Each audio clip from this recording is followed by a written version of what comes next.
Hey guy, here this is Dr. Quarter Fix. Today we have a Honda Civic 2006-2007 model, and the customer complaint on this car is that the AC shut off as soon as it's on idle.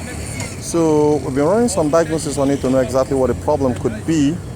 Could it be the compressor? Could it be the fan? Could it be the expansion valve? And he said, and I quote, when this car is on high RPMs, everything just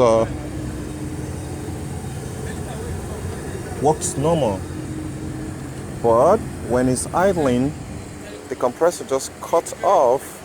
The system just the AC system just stopped working. So I did advise him to bring it around to my garage so I could take a look at it and know exactly the component that is responsible for making that mess. So we're currently on it, and I'm gonna be giving you guys feedback on however it goes. If it is actually the compressor that's acting up, or maybe another mysterious component that is yet to be found that's actually causing the whole mess. And I think pretty much this is what I'm gonna be giving you guys about it. But if suppose you have had this kind of a problem before, you should drop me a comment below this video description, and let's get to talk about it.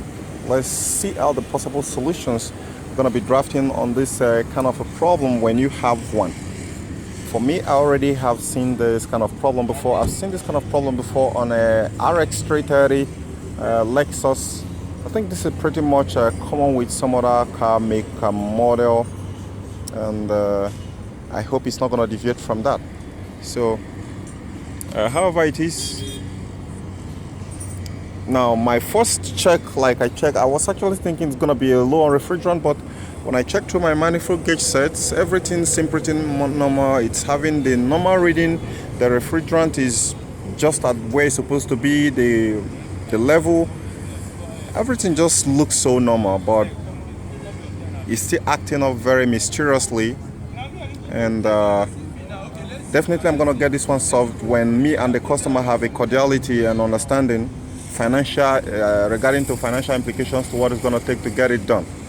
So, but for this very moment, for most of you who are watching this video, I think if you have this kind of problem, you shouldn't go and hurt your system by thinking it could be the refrigerant and pumping too much more refrigerant into the system. There could be much more bigger fish inside the what I call it to catch, and that's most often times my advice. I do say that it takes a very good technician who have overview spectrum of what is going on inside the system to diagnose it properly and know exactly which of them is making the mess. It's the whole picture, it's not just one. So if you're looking at just only one section, then you're going to be missing the whole picture. At the end of the day, you're not going to fix the problem. So I'll catch you guys later.